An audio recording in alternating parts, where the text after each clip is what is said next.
तर ज्यांनी सृष्टी बनवली त्याला तुमच्या आमची पूजेची, आराधनेची, महायज्ञाची, आरतीची, नमाजची, चर्चमध्ये मासची गरज नाही. हे सगळं काही आहे मनुष्याच्या जीवनासाठी.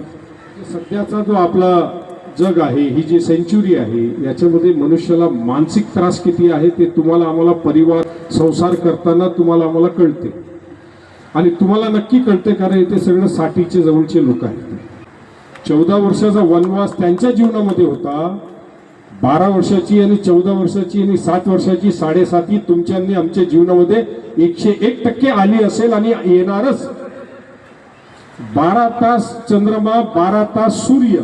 परमेश्वराची इच्छा असती तर त्यांनी 24 तास सूर्य ठेवलं असतं, पण त्यांनी 12 तास कशाला केलं की या सृष्टीवरती 12 तास अंधकार होणार म्हणजे तुमच्या आमच्या जीवनामध्ये 12 तास 12 वर्ष हे अंधकार राहणार म्हणजे संघर्षाचे राहणार.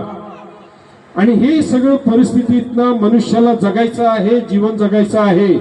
मग त्याला कोणती गोष्ट त्याला पुढे घेऊन जाऊ शकते, त्याच्यामध्ये आत्मविश्वास कसा घडेल, ते सामाजिक एकमेता, सोशलायझिंग, सामाजिक एकता हे कसं घडणार. तुम्ही आम्ही जर आपल्या आपल्या घरामध्ये बसलो, आज ही जर कार्यक्रम नसेल तर तुम्ही आम्ही एकत्र येणार नाही. हा सोशलायझिंगचा इम्पॅक्ट नसेल तर मनुष्य एकाएक पडेल, एकटा पडेल, तो डिप्रेशनमध्ये जाईल, तो संघर्ष करू शकणार नाही, तो जीवनाचा हा जो गाडा आहे, संसाराचा गाडा हा पुढे घेऊन जाऊ शकणार नाही.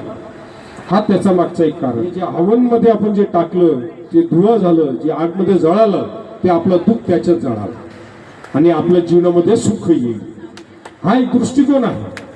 आणि याच्या माध्यमातून हा सगळं जे काही रिच्युअल्स आहेत सर्व धर्मांमध्ये, याच्या मागे एकच कारण आहे की मनुष्याने स्वतःचं जीवन कसं जगायचं, कसं सोशलायझिंग करायचं, कसं एकामेकाच्या सुखा दुःखामध्ये पुढे न्यायचं, पुढे जायचं, मेडिटेशन करायचं.